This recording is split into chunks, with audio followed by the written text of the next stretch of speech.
Good afternoon. This is Mario Casabona. I'm the founder and managing director of Tech Launch, and I welcome you to Tech Launch's bullpen number 24 pitch competition. We've got a lineup of three investor prepared, mentored companies, as well as four distinguished judges, which I'll introduce in a few minutes.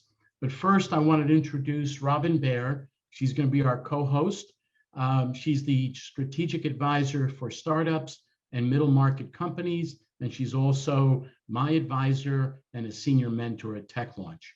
And then Eric Korb, he's our webinar producer. He's the one that's going to keep everything going on time, and if we're making mistakes, I'll hear about it later. But he's a successful entrepreneur as well as an advisor and senior mentor at Tech Launch. Next slide, please. So just very briefly, I want to go through the overall objective of Tech Launch, and it's primarily to commercialize emerging technologies by finding and nurturing seed stage tech ventures and to accelerate their growth via mentoring, coaching, networking, and access to resources and capital. And Tech Launch, I founded Tech Launch back in 2012 as a pure tech accelerator. And then in 2017, pivoted to the existing model. And again, we've had 24 bullpens. We've actually had 86 seed stage companies go through the bullpen event. Let's see what else. We have, again, the business accelerator, which culminates in the bullpen. And then we also have office hour program, where every week or every 2 weeks, I feature 6 to 8 senior mentors that are available for office hours. Next slide, please. And now it's time for me to, well, if they're going to do a self-introduction, but it's the time to introduce the panelists. And what I'll do is I'll call your name out, and if you don't mind, please do a self-introduction. So Jill, you're up first. Thanks, Mario. Hi, my name is Jill Johnson. I'm the co-founder and CEO of the Institute for Entrepreneurial Leadership. We're a nonprofit organization based in Newark, New Jersey, and we are very involved in the angel space and trying to create a culture of inclusion. Glad to be here. Great. Thank you, Jill. Jonathan?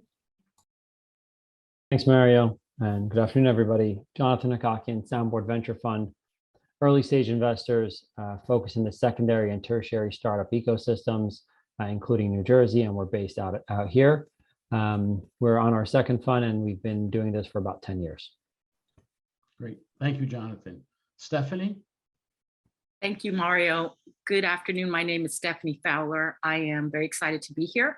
I am an angel investor with a focus on EdTech, FinTech, and renewable energy. I am a member of several angel investor groups, and I'm excited to participate as a judge for today's event. Thank you. Great. Thanks, Stephanie. And Jeff. Thanks, Mario. Good to be here. So I am the president and chief operating officer at Calamu Technologies. And Calamu actually went through this bullpen process and tech launch process. Since that time, we raised $3 million in seed funding, and we did a Series A round of about $16.5 million with Inside Ventures and Dell Capital. I'm a senior mentor also for Mario's team, so I've been involved in these quite a bit. I'm also an investor with limited partner at New Jersey Tech Council, and I am the executive in residence at Monmouth University. So it's great to be here today. Great. Thanks, Jeff. Next slide, please. Great. So now what I'd like to do is mention our event partners. I'm actually not going to go through each one's capability, except that, well, okay, I'll start with Jumpstart. They're the premier angel group in the Mid-Atlantic region with over 35 members, and they invest typically between $100,000 and $1 million. Tech Council Ventures, also Mid-Atlantic region with a fund of in excess of $50 million. And more recently, that's joined the Tech Launch Partnership is Westchester Angels, welcome. And they're an angel group, early stage startup in the Westchester County and the wider tri-state region. And again, their mission is to provide financial and strategic partnerships to the ventures they fund. And then SoundBoard, welcome, Jonathan, welcome SoundBoard. It's an early stage fund focused on scalable, tech-enabled companies. They leverage the diverse perspective of their LPs, limited partners, to make investments through a collaborative and facilitated process. And then to the professional services that are providing about $15,000, Gibbons Law. They're one of the nationally recognized leaders in corporate law and regularly advise early stage businesses. Then we have Gerhardt Law, which is a full service intellectual property law firm, which also supports early stage ventures. Withum Smith and Brown, which is a 25th largest accounting firm, tax and consulting firm in the country. And they also have a focus on the tech startups. And then Casabona Ventures, we primarily invest in seed stage and invest between $50,000 to about $100,000 and follow-on funding. So thank you very much, partners, for participating in this event. So at this point, and by the way, I do want to mention that one of the significant awards for the winner is that they have the ability to opportunity to pitch at Jumpstart, Tech Council Ventures, Westchester Angels, and SoundBoard. So look at it in a way that you really are put on top of the pile, on the referral pile. So it's a good thing, and I'm hoping to grow it with a couple of more angel and VC groups. So now at this point, I'm going to turn it over to Robin, and she's going to run the show from here on. Thank you. Robin, it's all yours. Great, thanks, Mario. So welcome everyone to Bullpen 24. This is pretty exciting. We have an exciting lineup for you today. I just want to go over some of the agenda for today and how the event will run for those of you who maybe this is your first time joining us. For those of you who've been here before, you'll see that this looks pretty familiar. First, we have a 7-minute presentation by the founder. This will be followed by a 7-minute Q&A opportunity with the audience. So audience members, this is your time to shine. This is what your opportunity to get to ask questions. We want you to put those into the Q&A function at the bottom of your screen, and I will be able to pick your questions up from there. We unfortunately may not be able to get to everyone, but please do put your questions in there so we can try to answer as many as possible. That will be followed by a 7-minute feedback session with the panel of judges. And just as a reminder, those are opportunities to give constructive feedback or to point out certain areas for improvement. That's not an opportunity to ask questions. Then the panel will vote on the most fundable, and they'll be evaluating each pitch on 5 main metrics. They'll be looking at team. Is this the right group that has assembled the skill set for success? They'll be looking and evaluating at product, including any kind of unique attributes of the intellectual property or any kind of traction that the company has had already in the market. They'll also be taking a careful look at market size and need, and essentially the potential for scale up. They'll look at the capital raise and use of funds and how well the company has articulated what they need the money for and where they're going to be spending it and how that would help them grow. And then finally, they'll be assessing overall presentation quality. Next slide, please. And with that, we have our first presenter up, which is PIGPUG. PIGPUG Health is an AI drug-free telemedicine brain training platform for kids with ADHD and ASD. I've had the pleasure of mentoring PIGPUG, and today they will be presented by Vitali Karpeichyk, co-founder and CEO, and Andrei Pliachko, co-founder and CTO.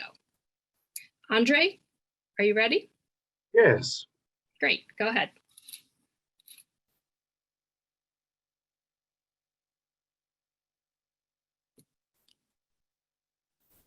Hi, everyone. I'm Andrew, a co-founder of the PIGPUG Health. PIGPUG provides a neurofeedback and AI-based drug-free brain training system for kids with ADHD and autism. Next slide, please. Our mission is to help children with attention deficit hyperactivity disorder and autism spectrum disorder to become more socialized, productive, and successful without medications like Ritalin and Adderall. Next, please. As you know, we all live in the age of the please. Okay. Previously one. Yes. Send. Yes. Next one. Okay. As you know, we all live in the age of the ADHD epidemic. Please imagine the situation. You need to study or work, and you want to focus on something, but you can't do it. Or you want to relax, and you also can do it. Your brain doesn't allow you to do it because it just doesn't know how. Kids with ADHD have trouble paying attention, controlling hyperactive and impulsive behaviors. In the United States, only there are 6.1 million kids who have ever been diagnosed with ADHD. In 95% of cases, these kids will be prescribed medication. Next, please. The market for ADHD drugs is huge, about $15 billion, but there are alternatives. On the US market, there are three main strategies for ADHD treatment: medication, psychological intervention, and our solution, neurofeedback. Exactly this method requires no pills, there are no side effects, scalable, gives the most successful result, and has a long-term effect. Our dream is that kids stop taking drugs. Next, please.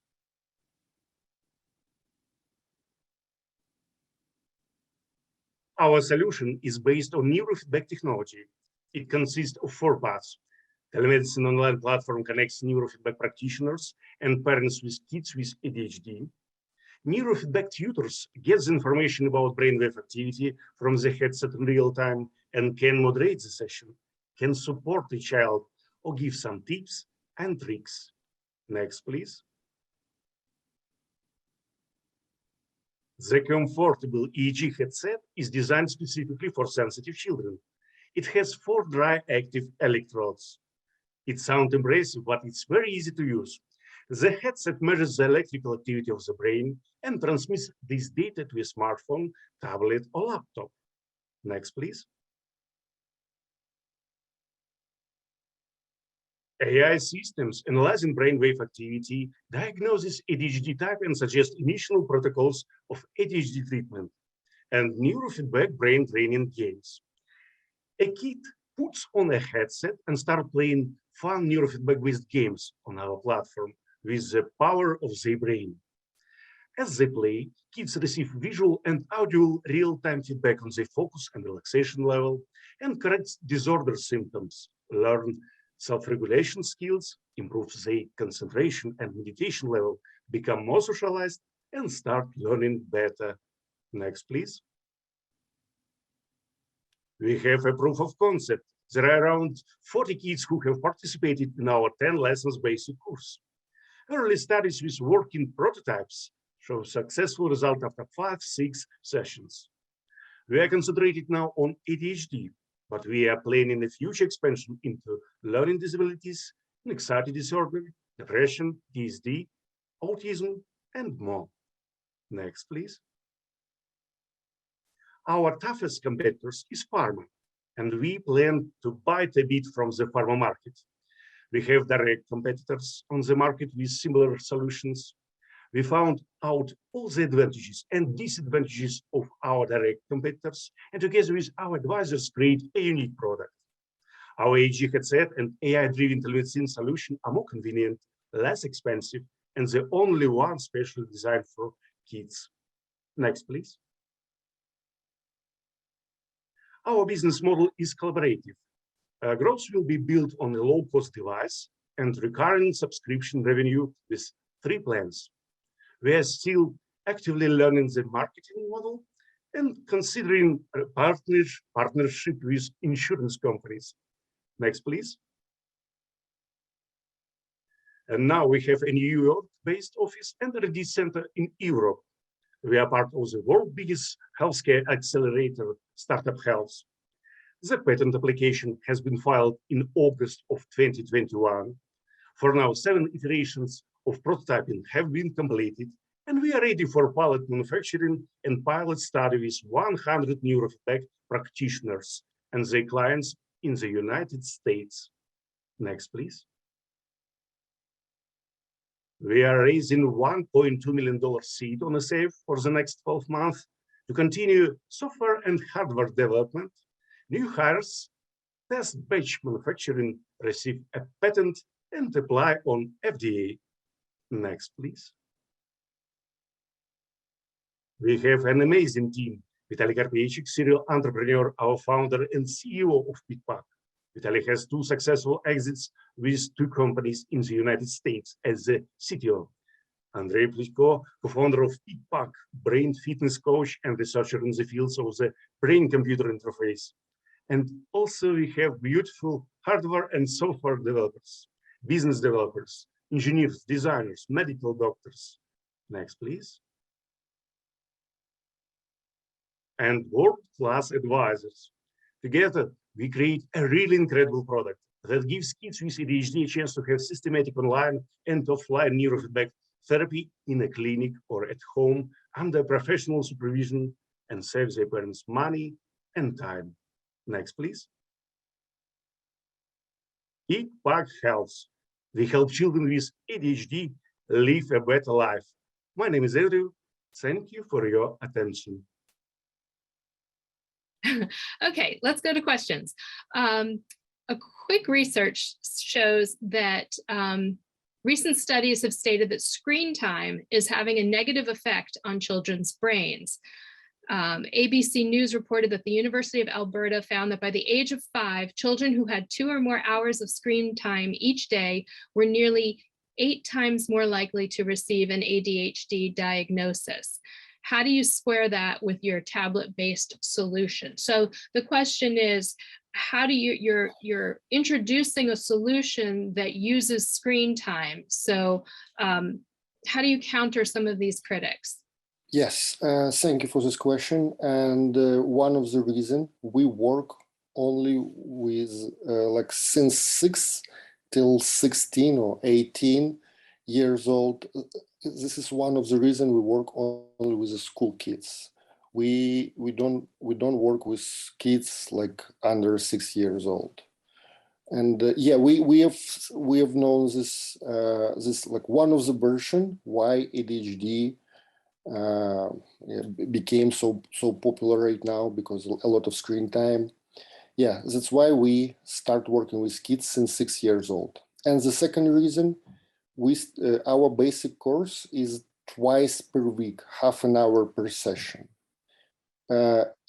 We have a non-invasive solution. We only read signals, but because of that reason, we provide only twice per week for staying less in front of the screen of monitor or laptop or tablet. Okay, great.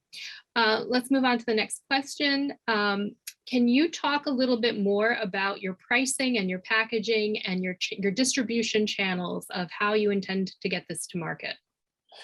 Yes, if it's possible to go back in presentation to, no? Unfortunately, we can't do that. I don't think so. Yeah, see our mission is to make neurofeedback as affordable as possible for any US family. That's why we have developed the headset to make it as affordable as possible. And we have some 3 plans. At the beginning, we will start from like a basic plan. It's going to be only platform, games, and the device. As soon as we have more neurofeedback practitioners on the platform, we will use like a custom and advanced plans. Our price is like a 49 per basic plan, 149 per advanced, and 199 per custom plan. You have to know that it's a tutor supervision. On real time, tutor will provide some adjustments during the session. It's a real time feedback from the professionals. Okay. You mentioned partnership with insurance companies. Can you talk a little bit more about that and what you have in mind? Yeah, we are right now in negotiation process of actually two Anthem and United Healthcare companies. And United Healthcare, they have an accelerator called Optum Startup, and we are in negotiation to join this accelerator right now. Just to in the future to partner with United Healthcare as a third-party solution, as alternative of medication. This option is on our table. Okay. Can you talk more about how you anticipate recruiting children into recruiting users? How are you going to be identifying those child users of the platform, and how would you bring them in to be able to use this device? Yeah, excellent question. It depends of marketing model. If we go direct to the customers, we are going to convince parents to be smart, to, if it's possible, to avoid medications, to use our platform. We will do some marketing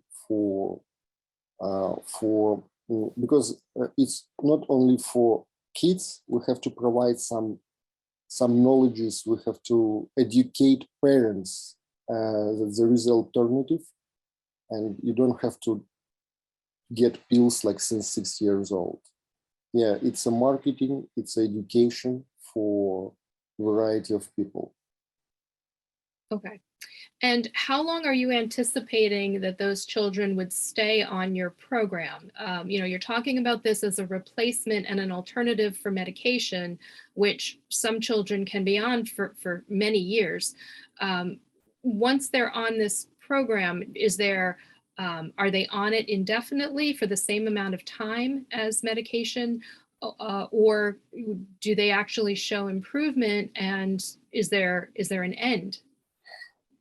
Yeah, we answer this question. We love this question, and we answer this question our brain is the most powerful muscle, and you have to train your brain from time to time.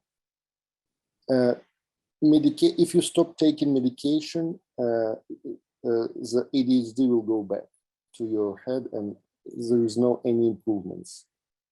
Parents see improvements of behavior of their kids sometimes after 5-6 sessions, and this is long-lived effect. But to become more socialized and more productive, you have to train your brain from time to time. There is a basic course, 10 sessions. There is an advanced course, 30 sessions. And after these 2 courses, you could use our platform from time to time, pay a minimal subscription, use our games, and be in a shape in case of brain. Okay, great. We have a comment in here about a possible competitor. Are you aware of another company called Shailesh that also seems to be addressing this space and presented to Tech Launch in 2019? From my first impression, we have a list of direct competitors, some companies who does something in neurofeedback space, neurofeedback, neurostimulation, etc. And generally speaking, we call these companies as a friends. Our toughest competitor is pharma, and right now 95% is a pharma market, and 5% the rest of psychological and neurofeedback companies. I'll take a look at the Shailesh, just don't remember right now. Okay, great. So if I'm getting that, if I understood that correctly, you consider your competitors in neurofeedback your friends. Did you? Yes. Did I get that right? Yes. Yeah. Okay. Okay, and then finally, our time is up, but real quick question, would you consider a logo that adopted, since you're directed at children, something that's more animated, maybe a cartoon of a pug with a pig nose? Yeah, we have had this logo. This is like a mix of pug and pig, and it's top secret information. We are preparing the game when the main hero will be PIGPUG guy or like PIGPUG hero, and this guy will help kids with attention deficit and autistic kids to overcome difficulties. Yes, we have had these thoughts and ideas. So the answer is yes. Okay, great. Yes. Okay, Vitali and Andrew, thank you so much for presenting PIGPUG Health.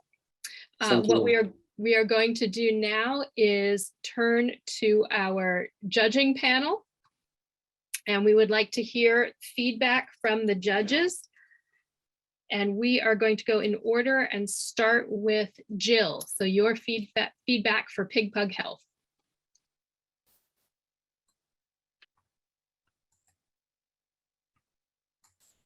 There we go. Great presentation. This is certainly a market that needs to be addressed. And the fact that so many kids are being medicated is really just appalling. So I applaud you for your work in this space.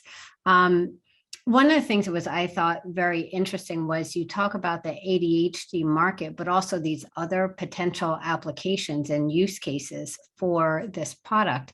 I think it would be great to see not necessarily a fuller explanation of those markets, but the size potentially, to really give the sense of how big this the market for the product really is outside of even just the ADHD. Okay, great. Thank you, Jill. I don't mean to cut you off. Is that your? No, that was it. That was it. Okay, great. Okay, next up we have Jonathan. Your comments for PIGPUG. Sure. Thank you, Robin. While the video comes on, so I would have liked to hear more about the core differentiator of PIGPUG. Now, whether that's in the data capture in the headset or in the analysis on the back end. And I think that'll also play into where you see your competition, because yes, Big Pharma is the 800-pound gorilla in the room, and they're the main competitors that people will think of because they're providing a solution, and even though it's medication to the problem, I fear that your competition is different than that. It's either going to be in the startups developing headsets or in startups that are analyzing the data. And I just don't know which side is really the core to your business. So would have pushed or would have liked to hear more about that. And then with that, where the next market is based on that competitive advantage, because I know you have other areas that you want to move into, like you mentioned, from ADHD to ASD, I think you said, but it's also about how does the data capture, how does the headset mean that you're going to do better and have an impact there? Thanks, Robin. Okay, great. Great comments. Next, we have Stephanie.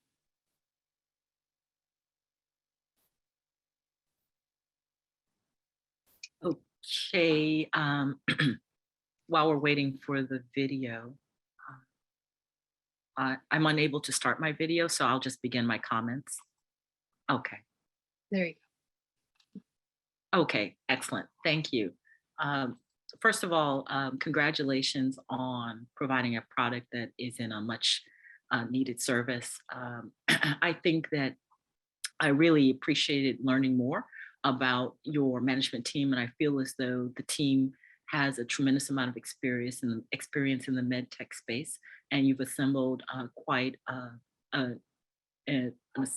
quite a unit of team members, excuse me, who seem to be well qualified to work on the execution of this project. In terms of what I would have liked to have learned more about, specifically the traction that you're experiencing. I do know that you had 40 children who've been part of your MVP in that process, but what traction or sales have you achieved as a result or subsequent to that? In addition, excuse me, I wanted to know a little bit more about the runway that would be associated with the $1.2 million raise. I know that you're in the process, but I also wanted to know more about how much has been raised to date. Thank you. Okay, great comments. And finally, we have Jeff, your comments for PIGPUG. Just waiting for the video to start here.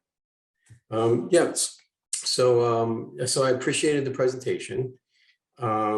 I thought that I would have probably spent a little bit more time on the talking more to the results that you're going to kind of expect long-term for people that are on this, that use your product. I also probably would have spent a little bit of time more on the downsides of maybe some of the drugs that people experience, because I didn't really, you're kind of assuming, I think, a lot of things, right? The other thing was the use of proceeds. I didn't think was where I would want it to be. It seemed a little light on that discussion. So I would have been much more interested in kind of digging into, why this is the way of the future and why this makes sense, and juxtaposed to the current solutions out there today, and just spend a little bit more time on the go-to-market strategy here, which I think was kind of lacking. Thank you. But I appreciated knowing that. I wasn't really familiar with what people were doing in this space, so I think you did a nice job of that. Thank you. Thanks. Okay, great. So thank you, judges, for your comments. What we would like to do now is ask you to fill out the scorecard to give your quantitative feedback to PIGPUG Health. And while we do that, I just want to also remind everybody that we do want to hear your questions, so please do put them in the Q&A function when we get to the next pitch. For now, we just wanted to take a minute to thank all of the senior mentors who helped make Tech Launch possible. Maybe you've seen a few of us on here on the bullpen pitch competition, but we also volunteer our time and talent for office hours during the week, and for a variety of other initiatives. So these are some of the folks who do volunteer. If you are an entrepreneur or founder that's in the audience today and you're considering your next steps, please feel free to get on that mailing list and watch for those announcements about office hours, and to approach one of the senior mentors and get some really valuable advice and guidance. Oh, okay. Okay, our next presenter is Ant Robotics. Ant Robotics provides robotic pallet movers for a fraction of the labor cost. They've been mentored by Peter Kestenbaum, and today they are presented by Max Antonenko, founder and CEO. Max, are you ready? Yeah, I'm ready. Can you hear me clearly? Great. Yeah. All right, go ahead. Hello, I am Max. I'm a CEO and founder of Robotics. First of all, I would like to say thank you for Peter. He's one of the best mentors I ever seen. I've seen a lot of them, and he can not only point to disadvantages or minor and major mistakes, but he can provide particular and tiny and exact advice how to improve it. Okay, my team is building robots for more than 10 years, and our current, please Can I see my first slide? Oh, I'm sorry. Yeah. So, You gotta tell yeah. me next. Yeah, okay. But it's like first. Okay. So, we are building robots for more than, no. Please go back. Yeah, it would be easier if I can manage my slides by myself. Okay. So we're building robots for more than 10 years, and our current, so our product at Robotics is a robotic fleet orchestration platform for material handling automation. Next, please. So we just launched our pilot with Verizon at 5G Studio, New Lab, New York. I'm now with my team here, New Lab. Yeah. Next, please. So we all know the problem. It is workforce shortage. Manufacturers cannot hire enough people for moving parts and materials between machines. Next, please. And we propose the robotic worker who can manage manual pallet jack, similar way like humans do. This robot can be managed by push button get robot principle. We install tablets near each machine, and workers who is supervising a particular machine just press button, robot arrive, pick up the particular pallet and move to another location. Next, please. Our clients have two options on the market. They can use autonomous forklifts to automate their material handling, or flat robots. Autonomous forklifts, they are expensive, they are bulky, they have, they has very low maneuverability.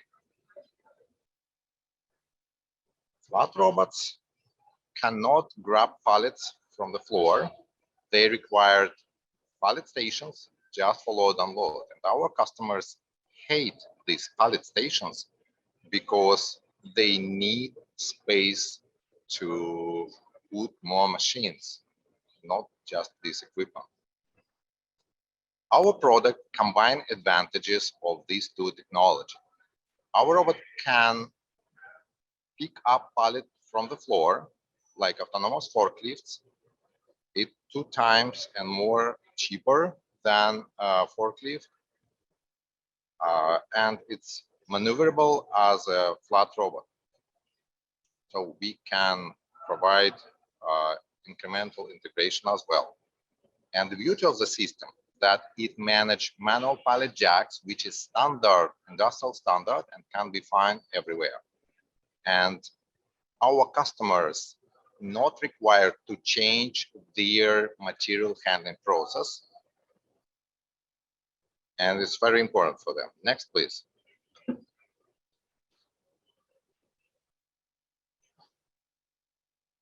In the US market, we have about 250,000 of small and medium manufacturers who can pay us 500K checks, and 10,000 manufacturers with 1.5 million average checks. Next, please.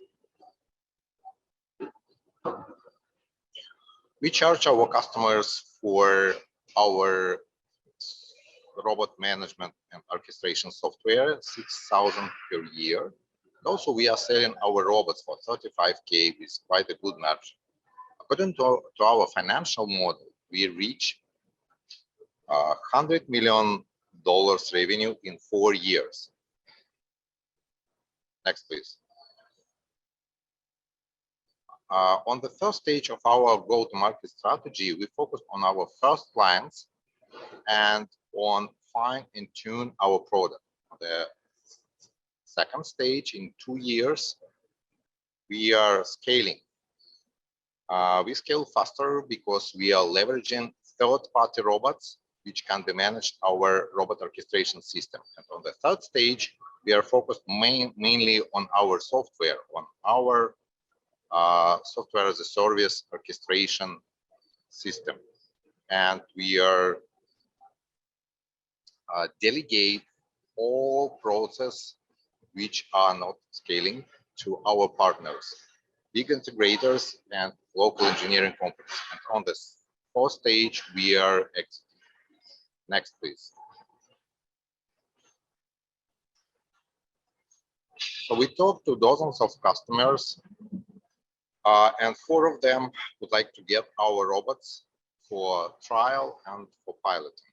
With one of them, we are signing contract and start pilot this August. Next, please. We have quite experienced team. Yeah. Okay. That's we are running out of time. I will give you 30 seconds to go through it and then finish just for our technical difficulties at the beginning. Okay, we have all necessary expertise on board. I'm third-time founder, PhD in math and physics.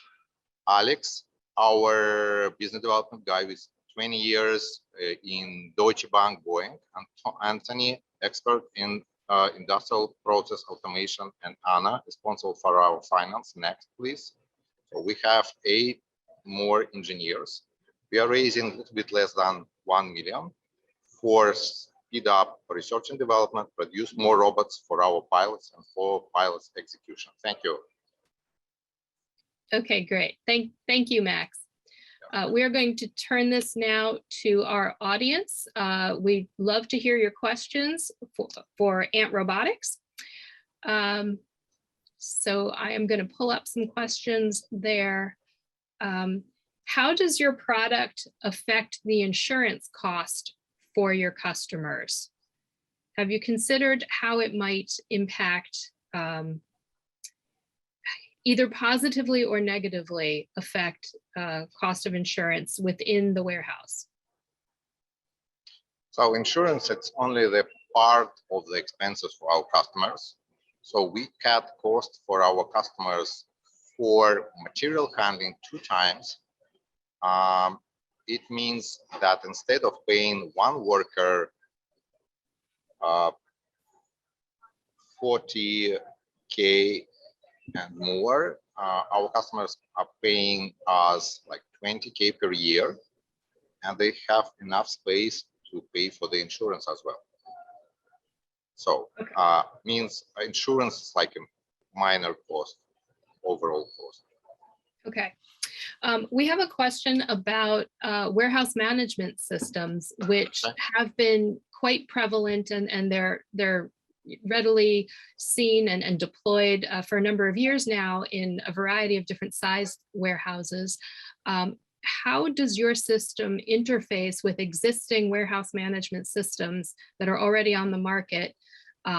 If it does integrate, or how do you see where that might fit in? Okay, so we can integrate with warehouse management system, but first, for manufacturers, we have to integrate with their manufacturing management system, not warehouse management system. Second, for small and medium manufacturers, no deep integration required, because they are doing a lot of decision making by their workers, and we use tablets to manage our robots. So no deep integration required. So it's cheaper because integration cost is about 40% of the total project.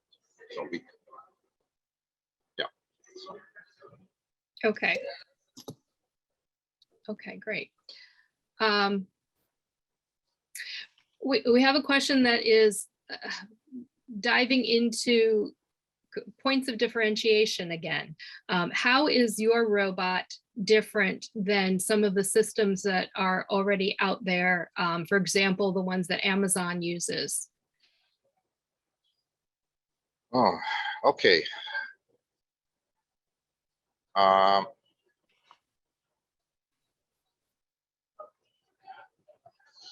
So you see, it's better not to come to differentiate from Amazon robots, because we are not making fulfillment like Amazon robots doing. Second, Amazon robots are working in separate space where they have no people, no workers. If we are speaking about Kiva Systems robot they acquired in 2011. These Amazon robots are quite stupid, and their navigation, so they navigate with the QR code on the floor. Our robots are small self-driving cars with computer vision, with lidars, with cameras. So it's like next generation of robots. But the key differentiator from our competitors, forklifts, self-driving forklifts, and pallet-sized robots. Our key differentiator is that our robots are managing manual pallet jacks, which already existed on the manufacturing floor. And before robots, they are managed by workers. We just switch robots, workers for robots, and so everyone happy. No changes required, no extra equipment required. Okay, so it sounds like just to paraphrase some of your answers for our audience, that this is really this is for a manufacturing system and not for fulfillment. Yes. Is that correct? Okay. Yes. So in manufacturing, these are what you're saying is that these are actually smaller pallets and more specific sized. Quick. Yeah. And yep. quicker. Okay. No. Quick answer is in Amazon and warehouse and e-commerce, it is a fulfillment process, totally different process. There are usually no pallets involved at all. Fulfillment is just a pick and write stuff from the shelf and put it into the box. So our main use case is one machine in manufacturing floor produce parts, and these parts should be moved to another machine for next operation. This movement is done by our robots. Okay, so they're more used for the parts necessary to supply that particular production line. Yes. Okay, great. What is the power source and how efficient is it? I think that this question about the battery and about the lifetime of the battery. So our robot can work up to 3 hours with 40 minutes charging in between. They use lithium-ion batteries and charging stations we developed.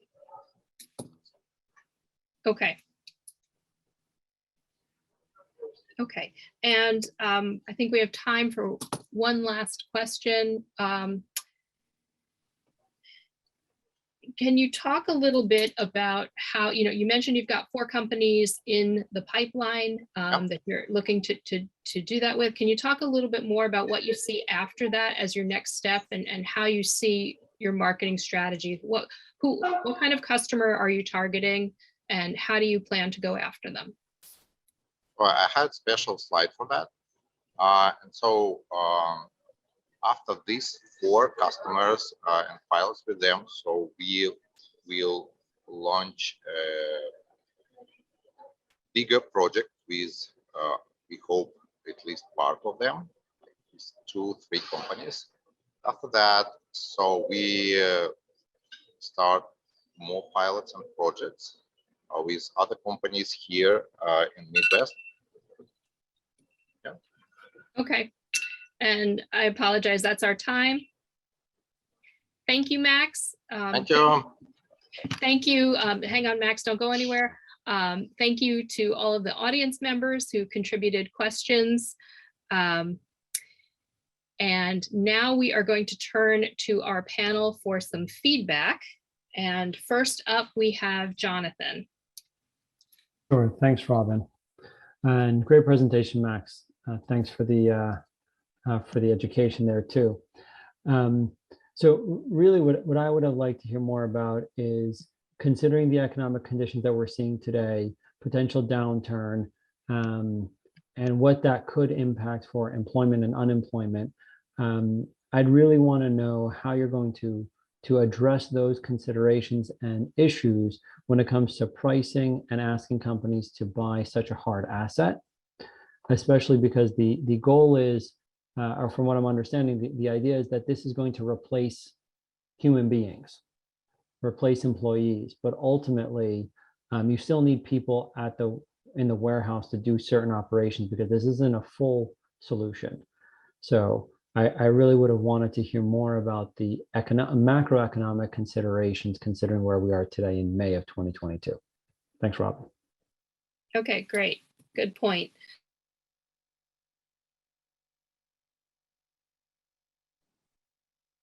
I'm sorry, Stephanie, your comments for Ant Robotics.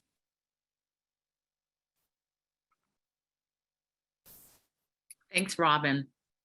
Thank you very much for your presentation. I think that you did a very good job in terms of explaining how your team has had experience in the production of robotics. I would have liked to know a little bit more about your experience in monetizing that robotics expertise in prior endeavors.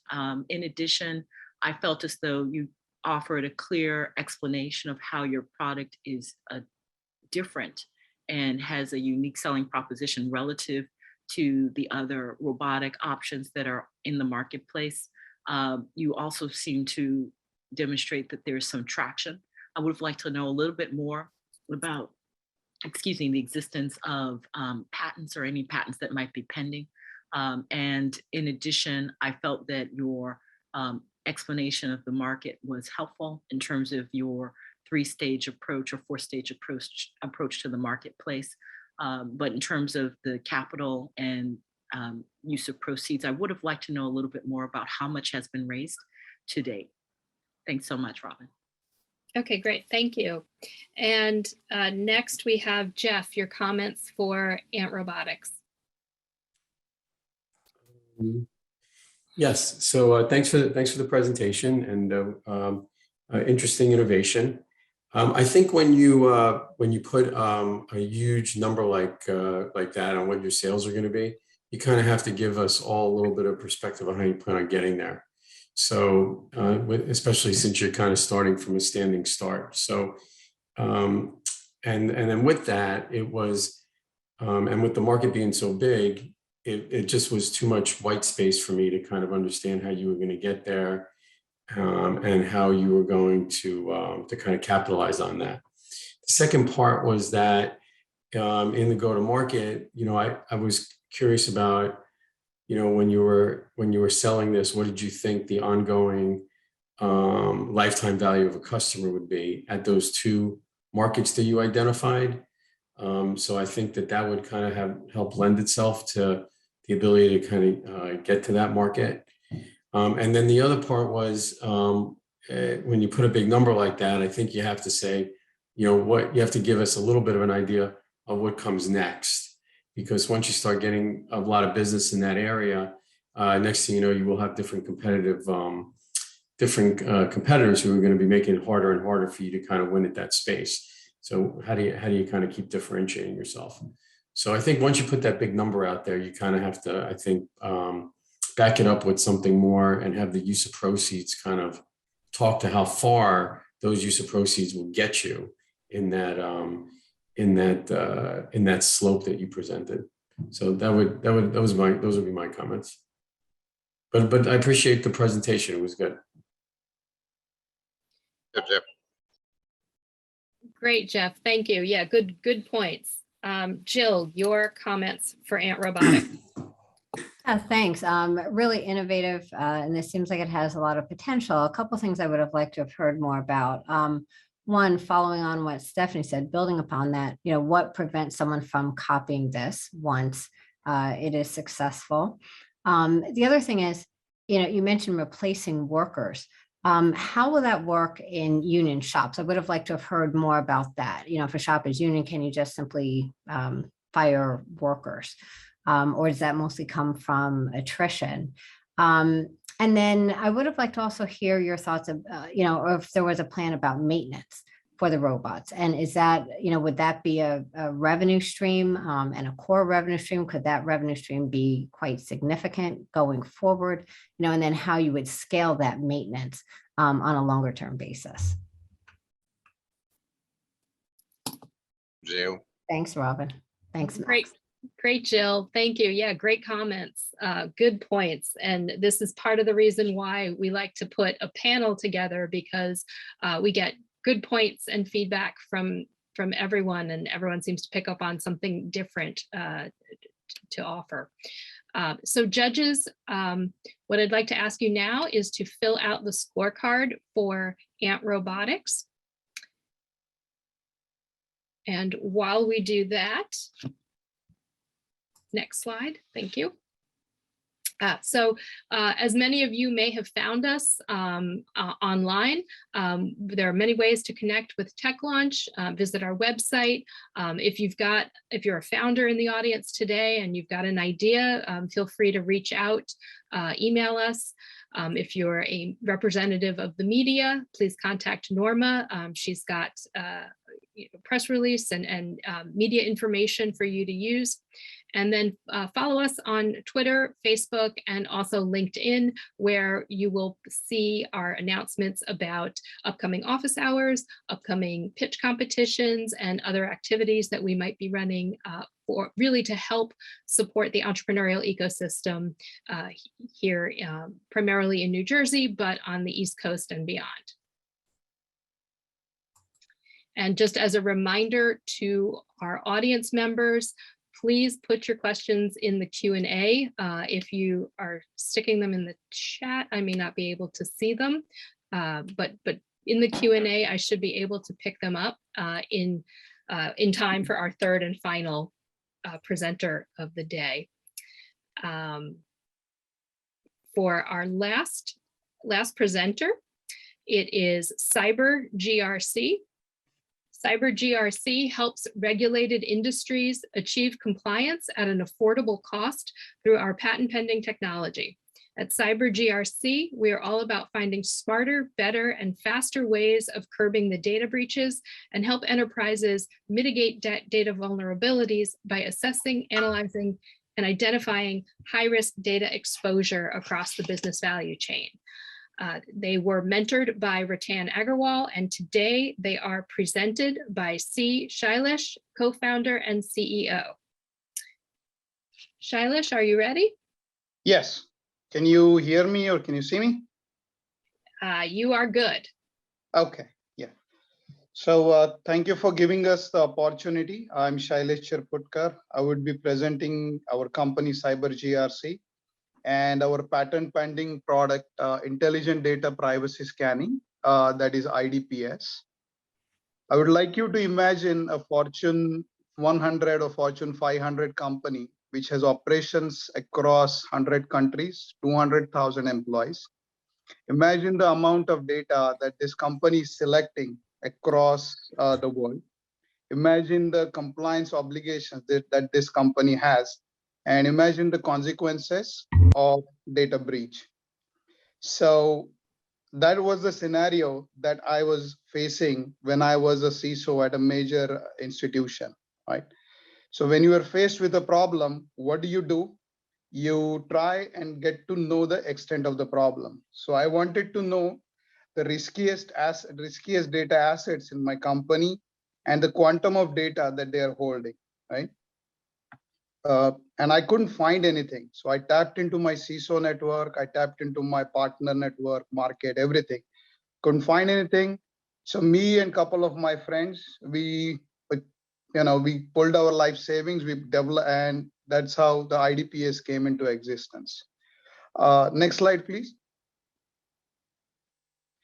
So while we were doing market survey, we realized that our product has business cases across multiple regulated industries, and we sort of made it our vision and mission to make the compliance that can be achieved at an affordable cost. Next slide, please. So we are headquartered in New Jersey, and we have reach across 5 continents and 88 countries. Now, why did I say 88 countries? Because these are the countries that have passed the breach protection laws, as well as breach data protection, as well as data breach protection laws. Next slide, please. So if you look at the data breach and the impact of data breach, right? The companies overall, they have paid fines, or they have incurred cost up to 9 billion. And alarmingly, these costs keep growing up every year, right? This is an estimate that was published in a year. Some of these estimates are not very reliable or so. Next slide, please. Yeah. So if you look into what is happening in the data breach market, right? So or this situations that people come across, it is happening in every location, every type of enterprise. Size of enterprise doesn't matter. I have just put like some of the largest data breaches that have happened in last year, and you will see some of the big names that are out here, and you'll see this trend all across the industries. Now, why is that happening, right? Because data is the new oil. Right? Next slide, please. So data has become integral to fuel business growth. And as the data keeps growing, as it is your experience and my experience, data just keeps growing in terabytes and petabytes and whatnot, right? But so along with that, so are the challenges of maintaining the regulatory compliance. And as you grow your data, the cost of data, cost of compliance is going up, right? So we looked at this challenge from a personal perspective, and how do we thought about how do we make into a profitable business venture, right? So next slide, please. So we decided to focus on 3 segments. There is one cyber insurance segment, there is a governance and risk compliance market, and there is an IT service market. So cyber insurance market is one of the fastest growing markets in the steady insurance industry, right? What is happening in the market right now is when the policy is issued, the insurance companies not necessarily completely know about the extent of risk that they take, right? Compare this to a stable life insurance process. An insurance company will never underwrite your own policy without doing a blood test. That similar blood test is not happening when the cyber insurance policies are underwritten. Similarly, governance and compliance, you have 88 countries, there are 190 countries in the world. The scope of regulation is just going to go, and the number changes and everything. Let's keep going to go and go. So next slide, please. So how are we doing this, right? So we do it in 4 phases. We scan the data across the entire business value chain. We identify the riskiest assets that are in the organization. We rate these assets, and then we work with our customers, strategize, and minimize the data exposure and potential for data breaches. Next slide, please. Yeah. So in this market, different companies that are offering solution, they are there, but we are not alone in this market, but we are ahead, right? We are offering very specific features. We are offering our quantitative risk analysis, which is targeted towards cyber insurance market. We also offer something called on-prem, which means we don't take anybody's data out, which is a big concern for a number of customers, that they want to know they want data to be in their environment. And third and most, right, like which we offer support to 10 international languages. Like I was saying initially, right, the compliance regulations, they are operating in 88 countries. So these international languages, that's our specific feature. I mean, that includes Spanish, Arabic, Chinese, and many more that I don't speak, but we do support those. So next slide, please. So this is one of our product has been deployed at one of the Fortune 100 company. And the reason they selected us, because we are offering these couple of specific features, right? You have a multilingual data search, and along with that, we also offer them the ability to quantify the risk so that they could reduce their exposure for data breaches. And we got a very happy customer. And we have built a pipeline for next 2 years, and our current pipeline is for $5 million for next 2 years. Okay, And how Shailesh, I'm sorry, that is time. That's 7 minutes. Oh, okay. So what we are going to do is turn to our audience questions, and sometimes the audience Q&A can address some of those topics that maybe you didn't get a chance to hit. So audience members, now is your time. Please put your questions into the Q&A function at the bottom of your screen. And I will be able to pick them up from there. One of the questions that I have for you is, I'd like to give you the opportunity to for you to talk. You talked about your pipeline. You have line of sight to $5 million, if I'm interpreting this correctly, line of sight to $5 million in customer traction over Yes. the next, how many years? 2 years. Over 2 years. Okay. Yeah. And what is the amount of capital that you are at? What's the capital raise right now? What's the amount you're looking for? So we are looking to raise $3 million. Okay. And we also have the allocation. So we would be spending 50% on our sales and marketing, 30% on our enhancements based on what we are getting from the market, and to about 20% for operations and support. And I have a great person on the team. Our team is solid, who actually has a track record of ramping this sales up, who has ramped up the sales from 0 to 60 million. So we have a very solid team. Yeah. Okay.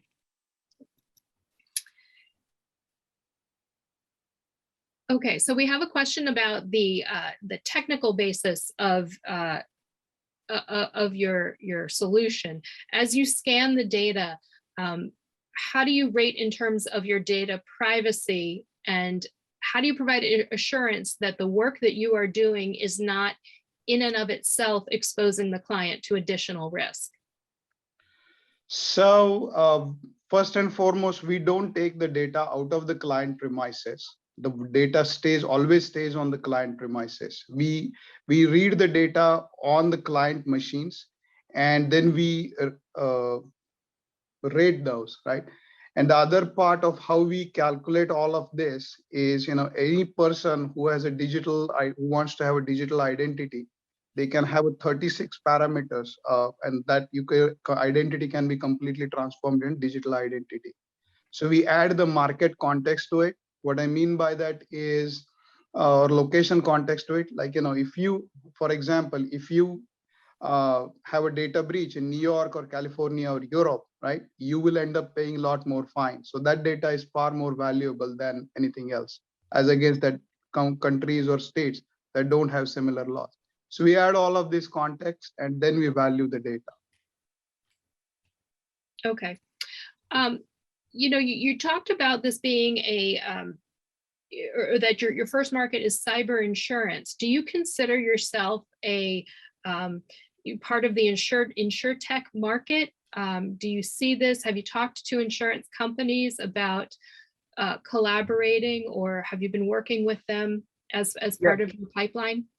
Yes, yes. So as part of pipeline, we are talking to insurance companies and also their tier one vendors, people who help them, develop the underwriting systems. We have had a couple of discussions with them. So the best way to go about this is, work with the underwriting systems instead of directly talking to insurance companies and have your product as an add-on feature. Okay, and are they part of your pipeline or part of your planned? They are part of our pipeline. We have actually worked very hard to develop our pipeline and on that part, yeah. Okay, continuing with that discussion on the pipeline, where do you see your projections, your financial projections over the next 3 to 5 years? Can you real quick just hit some of the milestones you're hoping to achieve? Sure. So over a period of 5 years, we are targeting to achieve a revenue of about 44 million aggregate. And our aggregate profit that we are targeting is 28 million. So we will be targeting like a 60% above in the 60% range. So we want to be in that range. And how do you plan to achieve that? Where do you see that margin coming from? So our margin, the way our business model is, we are reselling our product through various channel partners, and that is how we are achieving this geographical outreach. We have channel partners across 19 countries. And the way we are operating right now, we train our channel partners and we share the implementation revenue with them, whereas we earn the revenue on the license side. So that allows us to focus our company and like do a very core job that we do. Allows us to keep our team to a small, where we work with channel partners and let them earn the revenue with us. So. Okay. And you may have said this previously, but in addressing your initial customers, is there a certain size target company that a certain size for your target audience, small to mid-sized business or enterprise? No, we are going to start with small and medium businesses. Large enterprises have a larger sales cycle. So we are going to target like small to medium insurance companies, small to medium banks. Just within United States, there are like almost 2,000 insurance companies. Within New York City, there are like 300 foreign banks. So we will start with some of those where we think we have traction. I have experience with 6 international banks. My colleague is an expert in Asian banks. So that's why we have built this multilingual, international type of product. So. Okay. Okay, great. Still drilling down this list of questions here. Can you talk a little bit more about the patented technology feature? Explain a little bit more about what is your unique point of differentiation? What's unique about this? Okay. So the way, the uniqueness about the patent is how we quantify the risk, right? So like I was explaining to you before, every person has like almost have 36 parameters, which can be transformed into a digital, they can be used and transform a person into a digital identity. And then you add a context to it. Let's say, I add a context of location, add a context of industry. So we provide number of factors which actually weigh in on this. And then we use public data. There's like a Ponemon Institute, there is DBIR, Verizon DBIR. There are multiple, they provide high level value. Let's say your personal ID, PII or personal identifiable information or PHI. They provide values such as $400 or $500. So we drill down further and provide that precise context of the data. Like how much 400 is just including all these 36 factors. But if you want to focus, if one company has only 5 or 6 of those, that 400 is not really applicable. So you want to get to that precise estimation where they are residing and sitting. So, yeah. Okay, great. We have time for just one more question. Can you talk a little bit about who you see your who's currently your competitor right now, or maybe who you think would be your future competitor? So currently, as I was mentioning on the slide, we have a couple of competitors. There is one called Veronis, and there is another company called Big ID. So Veronis, they focus specifically on like file and print servers, whereas we cover the entire enterprise. The other company, Big ID, they require you to upload their data into their environment on the cloud. And that is something when I talk to the customers, they are not too inclined on that, right? They want to keep their data in their environment. That's a first now. So that is how we have built our product. Okay, great. So that completes the Q&A. Audience members, thank you so much for putting your questions in there. Really, really great effort, participation from our audience members. And now we're going to turn to our judging panel to get their feedback. And I believe we are starting with Stephanie. So Stephanie, your comments for Shailesh and Syber GRC. Great. Thank you, Robin. Thank you, Shailesh. I appreciated your presentation. I think that you definitely demonstrated that you and your management team have a tremendous amount of experience in the development of software solutions for data breach, and also that you've done quite a bit in terms of interacting with your customer base in order to develop a product that was responsive to them. So congratulations on that. I think that I would have liked to know a little bit more about how your software solution would have been applicable in the 3 niches that you discussed. You talked very high level about the insurance market, which was smaller of the 3. I would have liked to know a little bit more about how your solution would have been appropriate or attractive for your larger identified markets. In addition, I think that you did give a pretty clear understanding or explanation of how your product is offers a competitive advantage relative to your other peers. So I appreciated that, but wanted to know more also about capital, your raising process, where you are in that raising process as well. Thank you. Great. Thank you, Stephanie. Next, Jeff. Would like to hear what you have to say. Okay. Yeah, so I enjoyed the presentation. I think that it's a fairly crowded space. Anything related to cybersecurity and data protection and compliance is a pretty crowded space, right? So I think there's a lot of people trying to do this. So I think it would have been, for me, it would have been much more if you would have went to that next level about why this is a competitive advantage, right, for somebody to use this. So that would have been helpful for me. The other parts were, if we never got to the financial part and the go-to-market part, right? So I guess if you're going to look at your presentation, you might want to think through about how you get to that a little earlier, because this probably has a significant partnership kind of element to it. I don't know if it's, all direct sales or if it's a specific partnership. I did appreciate how you broke down the 3 target markets. I thought that was worthwhile.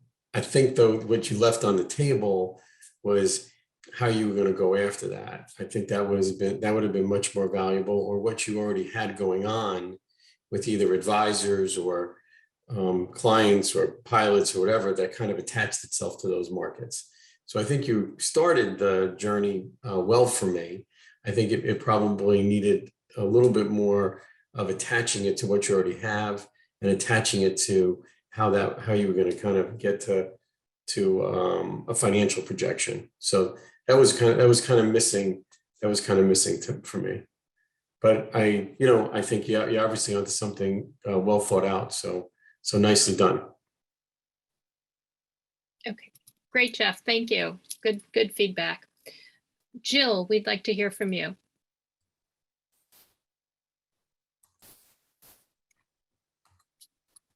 Okay, there we are. Yeah, I'll be really short here because I think my comments, everything I was thinking was really covered in the Q&A, as well as with what Jeff and Stephanie indicated. I think, again, great opportunity here, and clearly you all have a lot of experience. You talk about the what. I would just like to have heard much more about the how. Okay, great, thank you. And finally, Jonathan, your feedback for Shailesh. Thanks, Robin.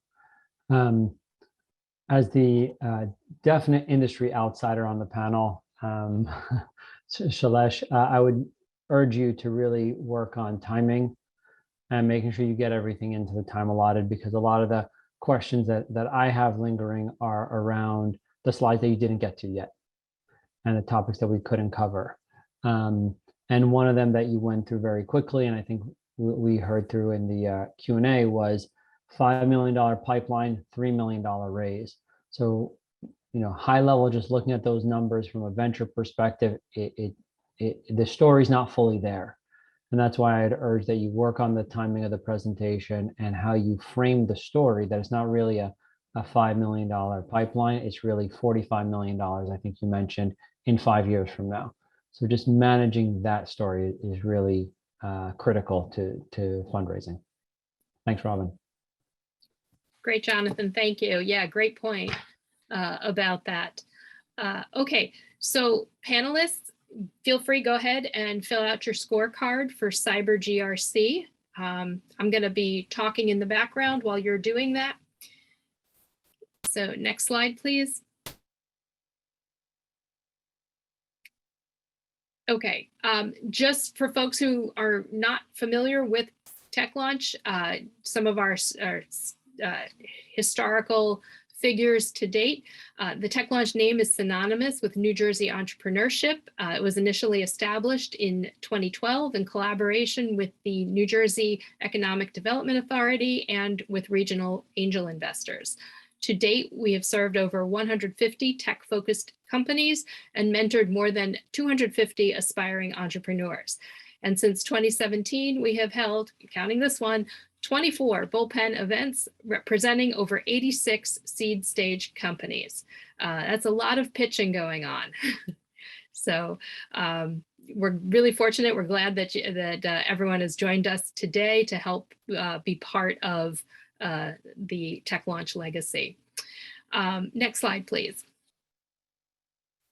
So just some highlights from what the judges have delivered today.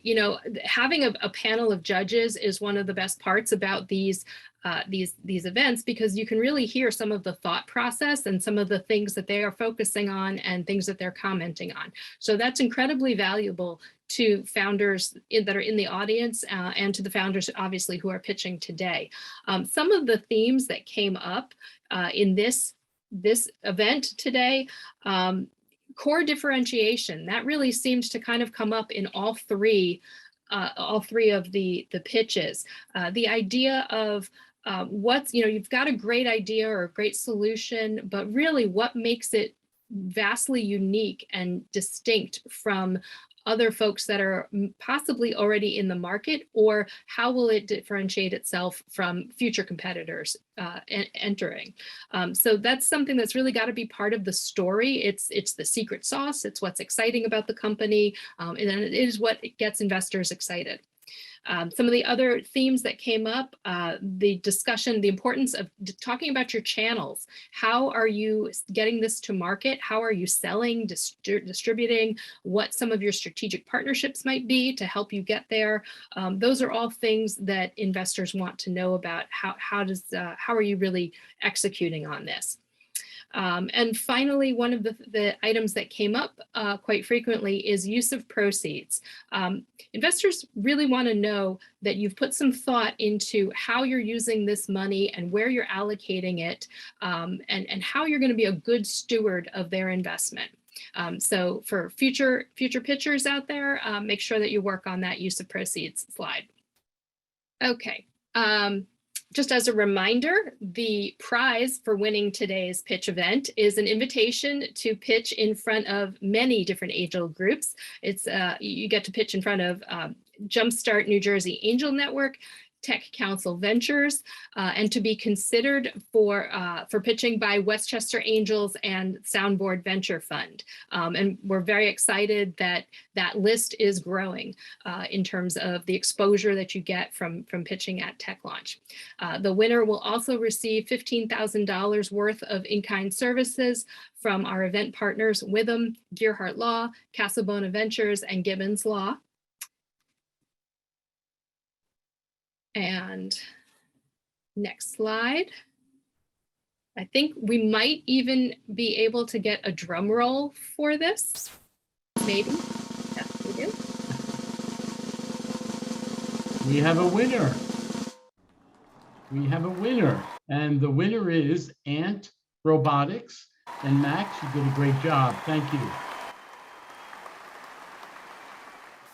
Max, when you get a chance, either tomorrow or by the end of this week, just send me an email and I'll make some introductions to the awards. So at this point, I want to thank everyone for participating. Thank you to the winner, obviously, Max and Ant Robotics, especially to the co-host, Robin.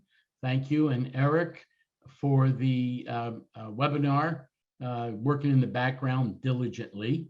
And then thank you to the panelists. Thank you to the presenters, all three, PIGPUG, Ant Robotics, and Syber GRC. Thank you again. Please note that the next Bullpen 25 event is going to be scheduled for the fall, and we'll make that announcement later on during the summer. Check out our website at techlaunch.com. Keep in mind we have that mentoring program you can sign up for. And again, thank you very much for attending. Really appreciate it. That was Robin's way of, not Robin, but that was Eric's way of saying, okay, Mario, cut it. Bye, everybody.